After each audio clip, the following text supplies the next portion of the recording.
तो हम लोग बात करते हैं दोस्तों इन फैक्टर्स को डिटेल में डिस्कस करते हैं जो कि हम प्रीवियस लेक्चर में हम लोगों ने बात करी। फैक्टर्स जो कि इंडियन एग्रीकल्चर को अफेक्ट करते हैं। नंबर वन है फिजिकल फैक्टर्स। फिजिकल फैक्टर्स में हम लोग सबसे पहले देख रहे थे रिलीफ को। In simple words it is also known as slope, that is difference of height between the lowest and the highest points in a region. जैसे कि मैंने आपको प्रीवियस लेक्चर में प्लेट्यू के बारे में बताया, प्लेन के बारे में बताया, माउंटेन के बारे में बताया, हिल के बारे में बताया। तो वो एक स्लोप है, रिलीफ को दिखाता है, एक जगह की टोपोग्राफी को दिखाता है। It is express in terms of height above sea level. सबसे कम हाइट सी लेवल के पास किसकी होती है?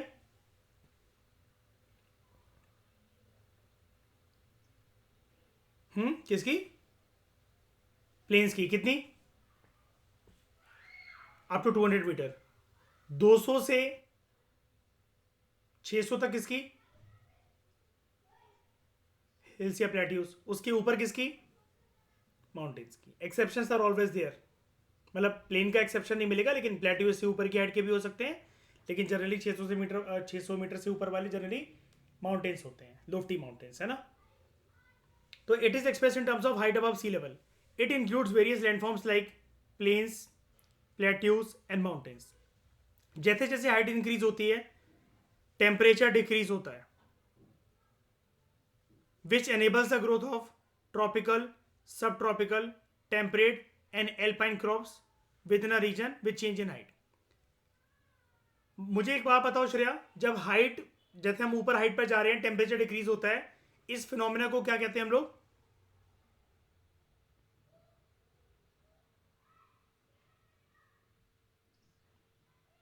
हाइट बढ़ने के साथ साथ टेम्परेचर में गिरावट देखने को मिल रहा है, ठंडा हो रहा है सब कुछ। भूल गए? Lapse rate, lapse rate, adiabatic lapse rate. Acclimatisation तो वो होता है अपने आप को एडजस्ट कर लेना, अपने आप को ढाल लेना। हाँ, वो तो हमारा शरीर कर लेगा, मतलब पर उस फिनोमेना को जोग्राफिकली, हाँ, कुदरती रूप पर कहते हैं एडियाबैटिक लैप्स रेट या फिर lapse rate. For example, plantation crops like coffee and T, they can be grown only on hilly slopes. अब they can be grown only on hilly slopes, तो ये इसके फायदे में भी है। लेकिन क्या चावल, गेहूं, बाजरा, मक्का, इन सब की खेती हो सकती है क्या स्लोप्स पर?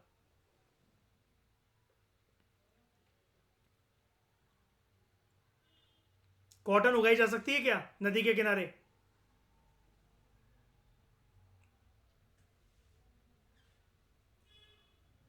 और ब्लैक सॉइल के ऊपर राइस उगाए जा सकते हैं क्या?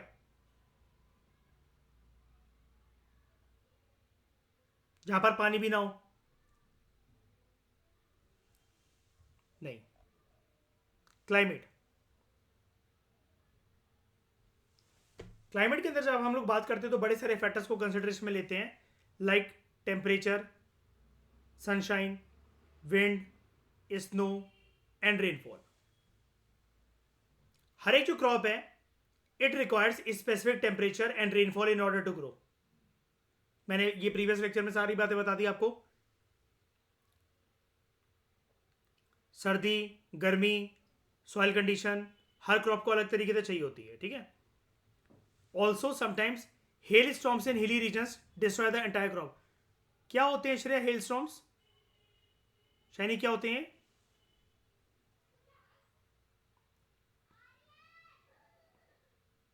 क्या बोलते हैं उनको? ओले, ठीक है। For example, wheat requires a temperature of 17 to 20 degrees Celsius and 75 to 100 centimeter rainfall during growing season. Also, bright sunshine चाहिए इसे during harvesting season. तब जाकर इसके अंदर एक जो जो उसकी कैप होगी ना, उसके अंदर एक कोई चीज अंकुरित होगी, वरना वो खोखला पैदा होगा। सॉइल, अलग अलग तरह के सॉइल जो है वो अलग अलग तरह के क्रॉप्स को फेवर करते हैं depending on the properties. For example, रुई एक बहुत अच्छी तरीके से उग सकती है जहां पर ब्लैक सॉइल हो, लाइक हमारे इंडिया के अंदर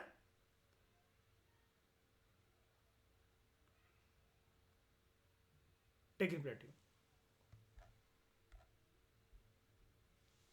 दूसरे फैक्टर की बात करते हैं, इंस्टीट्यूशनल फैक्टर्स। लैंड होल्डिंग का size is directly related to, it is directly proportional to productivity and production of a crop. लेकिन लैंड होल्डिंग का साइज हमारे देश में क्या हो रहा है, बढ़ाया जा सकता है क्या, उसे नहीं बढ़ाया जा सकता। लेकिन और उसका प्रेजेंट सिनेरियो क्या है हमारे देश के अंदर,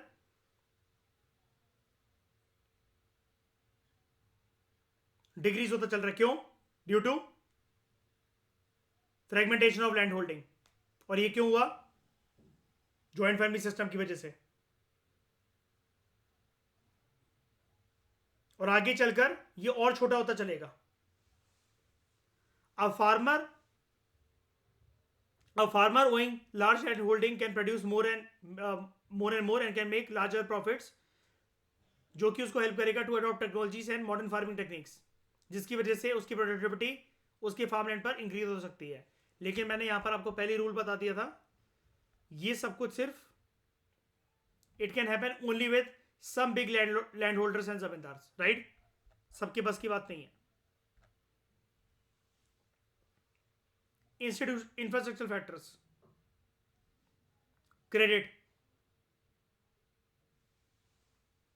पैसा चाहिए होता है, क्रेडिट चाहिए होता है। Due to high cost of input use in crop production which are high quality seeds, fertiliser, pesticides, insecticides, farm machinery, इन सब के लिए। Insurance, it provides protection against any crop loss due to natural disasters, human animal conflict etcetera. और क्या सरकार की इस दिशा में कोई स्कीम है?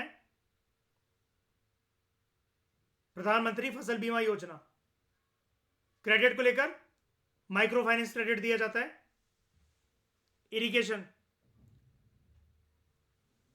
इरिगेशन का मतलब क्या होता है? एक एडिक्वेट अमाउंट ऑफ वाटर जो कि चाहिए होता है फार्मर्स को to get higher yields of crop. Efficient irrigation technology जो है they are also required for more efficient use of input such as fertilisers. क्या इसके लिए सरकार की कोई स्कीम है? प्रधानमंत्री कृषि सिंचाई योजना। पावर, फार्मर्स को बिजली चाहिए मोटर पंप्स को रन करने के लिए, ग्राउंड वाटर का पानी खींचने के लिए, इरिगेशन पर्पसेस के लिए। इंडिया के अंदर फार्मर्स आर प्रोवाइडेड सब्सिडाइज या फिर किसी किसी रीजन में फ्री इलेक्ट्रिसिटी भी उनकी राज्य की सरकारों के द्वारा।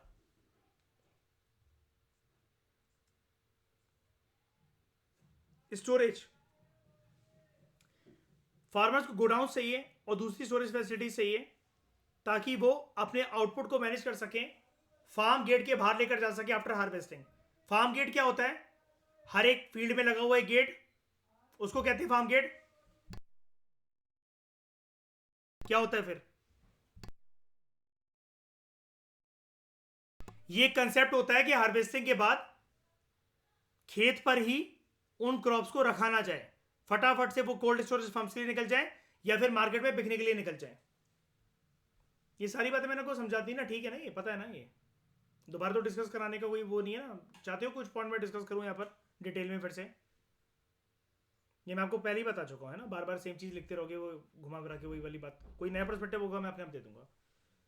फार्मर्स को गोडाउन चाहिए, दूसरी स्टोरेज फैसिलिटीज चाहिए आउटपुट को मैनेज करने के लिए हार्वेस्टिंग के बाद। अच्छी स्टोरेज फैसिलिटीज जो है that enables farmer to sell their produce in the market when he or she is getting higher prices। मैंने he और she क्यों बोला?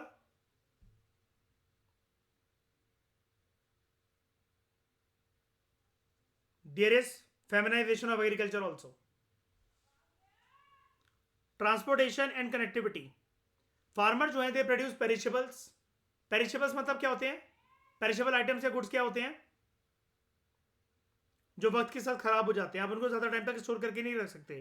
फार्मर जो है they produce perishables like fruits, vegetables, dairy products etcetera which require faster transportation to the market before it becomes non consumable. ठीक है?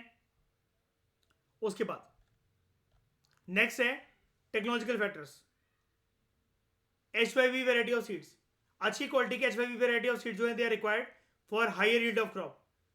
अलग अलग वैरायटी के जो सीड्स होते हैं like drought resistant crops, flood resistant crops, heat resistant crops, they also help in preventing the crop loss. अगर कभी सूखा पड़ जाता है, बाढ़ आ जाती है, या गर्मी बहुत ज्यादा पड़ जाती है तो। और ये सब कुछ कैसे पॉसिबल है? ऐसी वैरायटी के सीड्स बनाना through technology missions. Chemical fertiliser, ये सारी चीजें जो टेक्नोलॉजिकल फैक्टर्स हैं कहां से आएंगी? कुदरती रूप से या फैक्ट्रीज में, फॉर्म्स में प्रोड्यूस होंगी, इंडस्ट्रीज में,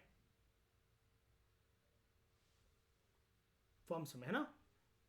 केमिकल फर्टिलाइजर्स, फार्मर्स जो है वो फर्टिलाइजर्स को यूज करते हैं प्लांट्स को ऐसा न्यूट्रिएंट सप्लाई करने के लिए जो कि सॉइल में कुदरती रूप से ऑलरेडी नहीं है मौजूद, ताकि वो सॉइल की प्रोडक्टिविटी को एनहेंस कर सके। दिक्कत यहां पर क्या आती है? फार्मर्स की लैक ऑफ नॉलेज, उनकी लिटरेसी। बहुत ज्यादा फर्टिलाइजर प्रोडक्ट देना ज्यादा न्यूट्रिएंट क्वालिटी को बढ़ाने के लिए, जिसकी वजह से लॉन्ग टर्म के अंदर फसलें कैसी हो सकती हैं? खराब।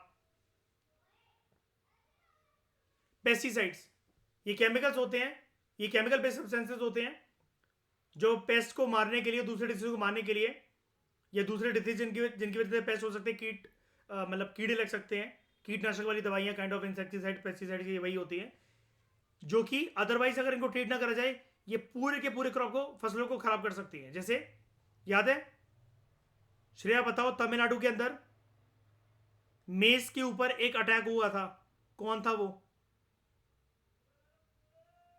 पागल हो गए हो? ग्रास ऊपर अटैक करता है मेज के ऊपर?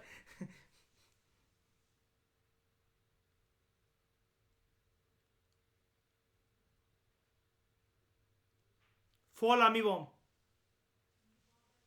Fall army warm.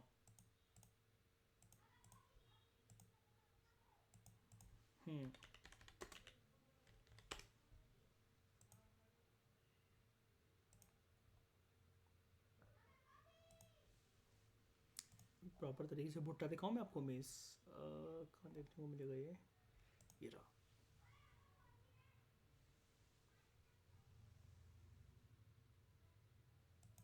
ठीक है। Agritech solutions, presently government is promoting various startups in agriculture sector ताकि टेक्नोलॉजिकल सॉल्यूशन प्रोवाइड करे जा सके उन प्रॉब्लम्स को जो कि फार्मर्स फेस कर रहे हैं। अब यही टेक्नोलॉजिकल जो सॉल्यूशंस हैं, क्या यही जाकर नहीं बने शाइनी टेक्नोलॉजी मिशंस? है ना। For example using drone technology in agriculture, मैं पहले से ही बता चुका हूं आपको। जैसे सबसे पहली बार श्रेया, मयूर, ड्रोन्स कहां यूज हुए थे?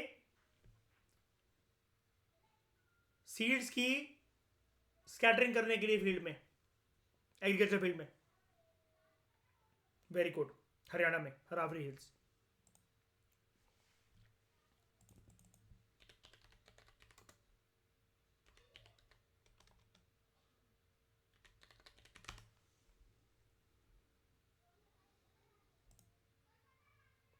सीड प्लांटिंग ड्रोन्स देख रहे हो, फेंक रहा नहीं?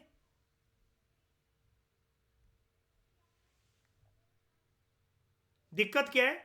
ऐसे जो एग्रीगेटेड ड्रोन्स हो, सरकार को फार्मर्स को कैसे प्रोवाइड करने चाहिए?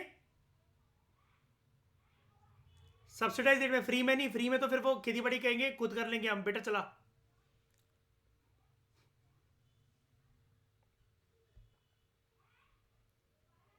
किसान की बीवियां रोटी बांध बांध के बेचा करेंगी इस पे।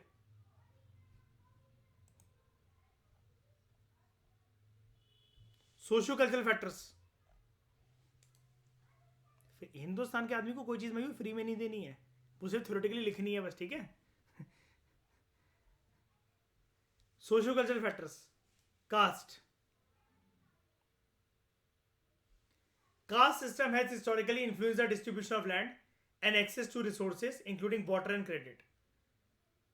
फार्मर जो कि लो कास्ट से बिलोंग करते हैं, इन्होंने पास्ट में या अभी भी बहुत सारे रीजन में डिस्क्रिमिनेशन फेस करते हैं, and they have limited access to resources, जो कि उनकी एग्रीकल्चर प्रोडक्टिविटी को अफेक्ट करता है। रिलीजन, रिलीजियस प्रैक्टिस और बिलीफ जो है ये भी एग्रीकल्चर को अफेक्ट कर सकते हैं। फॉर एग्जाम्पल कुछ जो कम्युनिटीज हैं, they may follow certain rituals and observe certain days as inauspicious for farming which can affect crop productivity। मैंने आपको बताया था ना, ऐसा माना जाता है कि ये तो चलो मतलब रिलीजन के कंटेक्स्ट में बात कर रहे हैं, लेकिन अगर आप जेंडर को रिलीजन के साथ जोड़ दो तो बहुत सारी जगह पर ऐसा माना जाता है कि जो औरतें हैं उनको नहीं छूना चाहिए, इसको हो को, सिकल को, प्लो को, और कुछ कुछ दिनों को बड़ा इनऑस्पिशियस माना जाता है।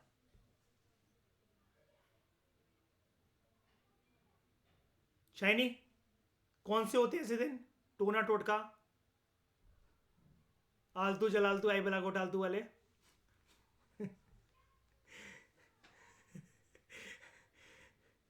Inauspicious, in some days are considered as inauspicious, अशुभ माने जाते हैं वो फार्मिंग के लिए, which can affect crop productivity. शैनिक दिन होता है ना इनमें से, दुर्गाष्टमी का दिन, उस दिन कौन होता है? मंजुलिका आती है। In many parts of the country, the entire farming cycle is marked by ritual practices which include prayer and showing gratitude to the god. Like Lodi,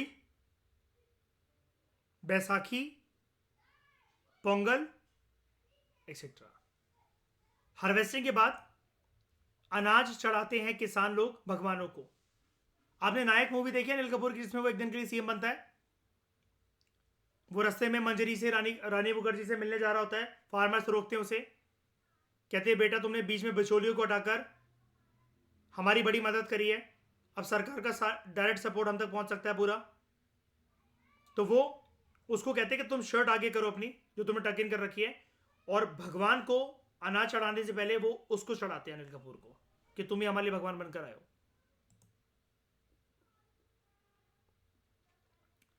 gender agriculture sector में, ये देखो आंकड़ा देखो जरा इसका, agriculture sector employees about 80% of rural women in India. It employees about 80% of rural women in India, लेकिन इनका contribution ना अंडर वैल्यूड है। जैसे श्रेया, पूरे इंडिया में सबसे ज्यादा कौन काम करता है?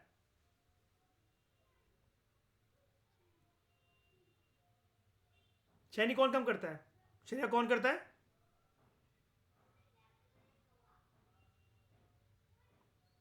अपनी मम्मी से जाके पूछना श्रेया।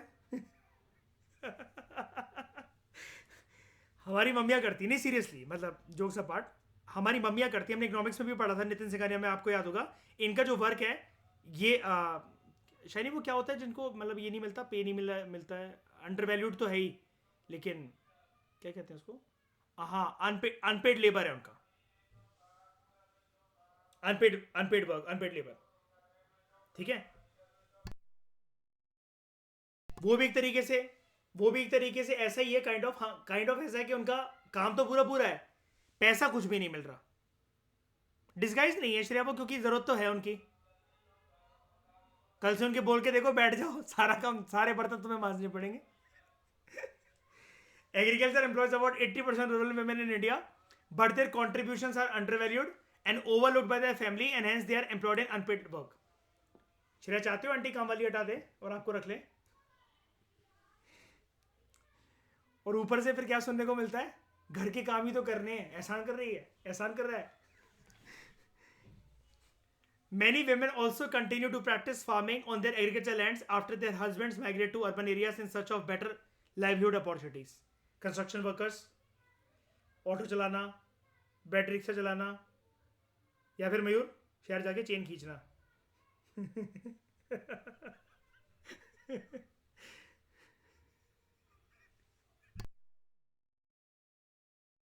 सही है, होता ना शैनी वाला बिजनेस, बताओ।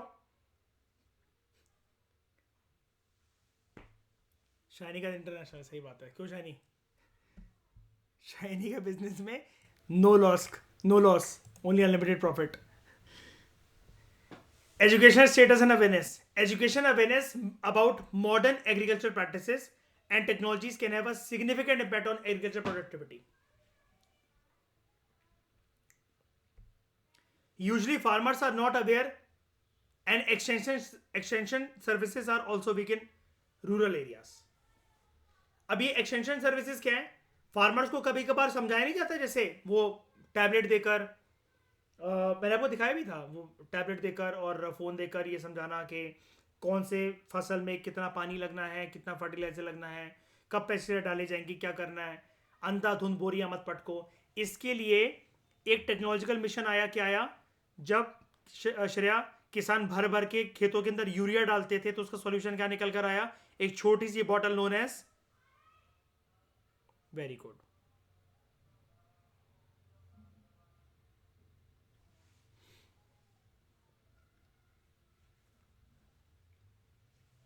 ये वाला पॉइंट याद रखना, ठीक है। जेंडर वाला जो मैं आपको बता रहा था ना, इंपॉर्टेंट है। जैसे कहा जाता है, ऐसा हमारे मम्मियों का काम, जैसे कहा क्या जाता है, होता ही है ऐसा कि वो रिकॉग्नाइज तो है वो वर्क, लेकिन they are not paid for it. तो ये जो अनपेड वर्क होता है, ये एग्रीकल्चर में भी हमें देखने को मिलता है औरतों के द्वारा, ठीक है। गवर्नमेंट पॉलिसीज, ये पॉइंट नंबर कौन सा हो जाएगा, 5 था, 6। Government policies and regulation such as price control, यानी कि किसको कंट्रोल करना, इन्फ्लेशन को। अगर प्राइस ज़्यादा है तो सपोर्ट करना सब्सिडीज की फॉर्म में। एंड ट्रेड पॉलिसीज का मतलब पता है क्या होता है, कभी कभार इंट्रास्टेट रिस्ट्रिक्शंस लग जाती हैं कुछ कुछ आइटम्स के ऊपर। जैसे कुणाल, आजकल जानते होगे ना, मध्य प्रदेश से यूपी की साइड कोई भी कैसे भी ट्रक नहीं जा रहे हैं। अब यूपी के अंदर वो सप्लाई सफर कर सकती है ना, चंबल के पुल से जाते हैं मध्य प्रदेश से ट्रक, यूपी के अंदर एंटर करते हैं जो है ना, इटावा के थ्रू। लेकिन वो सारे के सारे कलेक्टर्स ने, एसपीस ने और प्रशासन ने रिस्ट्रिक्शन लगा रखी कि एक भी ट्रक नहीं जाएगा यहां से। सफर कर रही है सप्लाई चेन की, नहीं कर रही है यूपी की। तो government policy and regulation such as price control, subsidies and trade policies, they have a significant impact on agricultural productivity and profitability. For example, due to high procurement of wheat and rice by the government at MSP in Punjab and Haryana, farmers adopt a rice wheat cropping system in these areas, in these states. High procurement of wheat and rice का मतलब क्या है, सरकार ज्यादा से ज्यादा खरीदने को तैयार है एट एमएसपी, कि तुम मंडी में जाकर, गल्ला मंडी में जाकर जितने मर्जी की बेच लेना, अगर उतनी नहीं बिकी, इतना मिनिमम सपोर्ट प्राइस हम तुम्हें दे देंगे। शाइनी, एमएसपी कब अनाउंस करा जाता है सरकार के द्वारा, श्रेया कब करा जाता है, पहले कब, कौन सी स्टेज से पहले, कौन सी स्टेज से पहले, पागल हो गए हो आप, कह रहे हो पहले कर दिया जाता है, फिर कह रहे हो हार्वेस्टिंग के बाद ही कर दिया जाता है।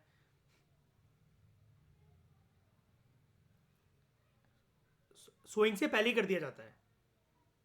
हार्वेस्टिंग जब किसी क्रॉप की हो गई तो नेक्स्ट क्रॉप, ये बोलो ना, मैं समझ गया क्या बोलना चाह रहे हो, नेक्स्ट क्रॉप के लिए उस क्रॉप को उगाने से पहले ही उसका रेट सरकार बता देती कि इतना दे देंगे हम तुम्हें। हाँ, तो हार्वेस्टिंग वाली स्टेज को छोड़ दो, उसको दफा करो, ये बोलो कि नेक्स्ट क्रॉप की सोइंग और उसको उगाने से पहले, उसकी प्रोडक्शन से पहले, ठीक है, बीज तो बोया भी नहीं है अभी, उससे पहले पता लग जाता है कि हाँ जी सर कितने पैसे मिलेंगे बताओ, ये उगाने वाले हम, तो फार्मर डिसाइड कर लेते हैं फिर, ठीक है।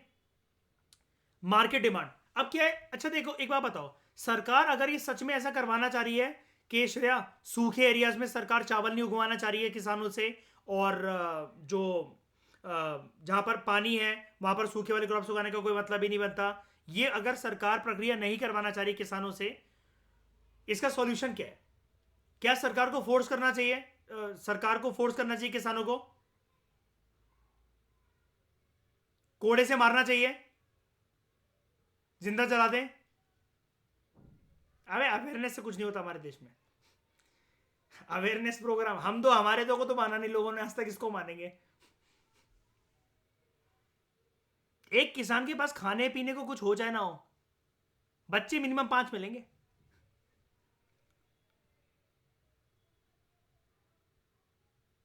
हाँ बताओ क्या करना चाहिए, सॉल्यूशन बताओ।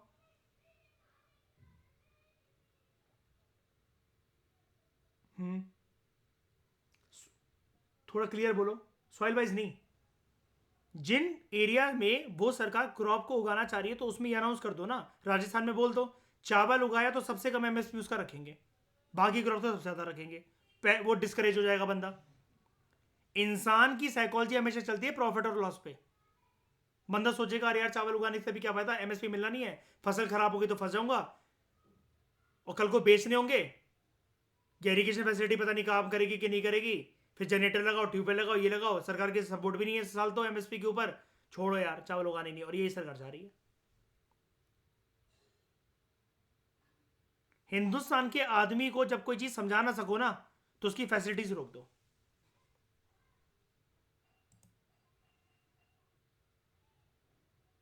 हाँ, कुणाल बता रहा था, वो 64 योगिनी मंदिर के पास कह रहा था कि वहां पर कुछ फील्ड है ऐसी, जहां पर है ना, कुणाल ये बोला था ना तुमने कि वहां उगते हैं, लेकिन कोई फायदा नहीं है उनका। वहां के किसान इसका मतलब क्या कर रहे हैं, किसको बर्बाद कर रहे हैं? वाटर वाटर ट्रेबल को। मयूर कह रहा अपने आपको।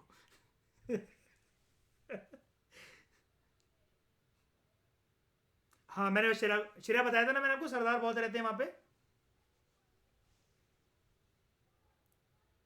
अरे उस एरिया में बस पूरे एमपी में कहीं नहीं मिलेंगे, कहीं पर भी नहीं मिलेंगे, एक सिंगल टेस्ट नहीं है। मुझे भी जिंदगी में पहली बार मुझे कुणाल को पता लगा था।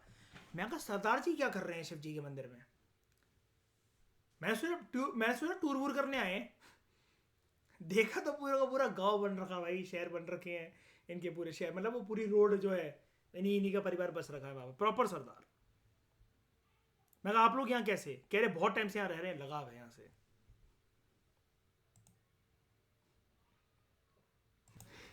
Market demand. It plays an important role in determining the price of the crops grown by the farmers, which has a direct impact on the income of farmers. Market demand एक बहुत इंपॉर्टेंट रोल प्ले करती है। वो याद है Shreya, Adam Smith का invisible hand of market mechanism. Demand supply अपने आप को मैनेज करके इक्विलिब्रियम प्राइस क्रिएट कर लेती हैं। तो ये एक मार्केट डिमांड बहुत इंपॉर्टेंट रोल प्ले करती है, क्योंकि थ्योरेटिकली हम कुछ भी कहें, डिमांड की वजह से सप्लाई आती है, सप्लाई की वजह से डिमांड क्रिएट नहीं होती कभी भी। मैं प्रैक्टिकल बात कर रहा हूं। सप्लायर्स पहले से ही भर भर के रख देंगे क्या सामान? टेस्टिंग मोड पर इक्के दुक्के आर्टिकल्स प्रोड्यूस करे जा सकते हैं, बल्क में तभी प्रोड्यूस होंगे जिस चीज की डिमांड होगी। तो it plays an important role in determining the price of the crops grown by the farmers, जिसका डायरेक्ट इंपैक्ट होता है फार्मर की इनकम पर। ऑल्सो फार्मर जो है they tend to grow those crops जिनकी डिमांड ज्यादा है in the domestic and the international market. For example, सरकार आजकल ड्रैगन फ्रूट की कल्टीवेशन को प्रमोट कर रही है, जिनके बहुत हाई प्राइस थे इंटरनेशनल मार्केट के अंदर। ड्रैगन फ्रूट आप लोगों ने खाया? How the taste? उससे वाहियत कोई चीज पृथ्वी पे नहीं आई आज तक। ये शादी में रखा हुआ था एक, सबसे पहले जब मैंने इसको टेस्ट करा कुछ साल पहले, मैं कहा भाई यार बड़ी अच्छी शादी है।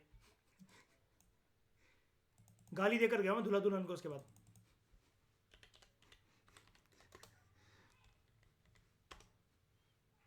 ये होता है।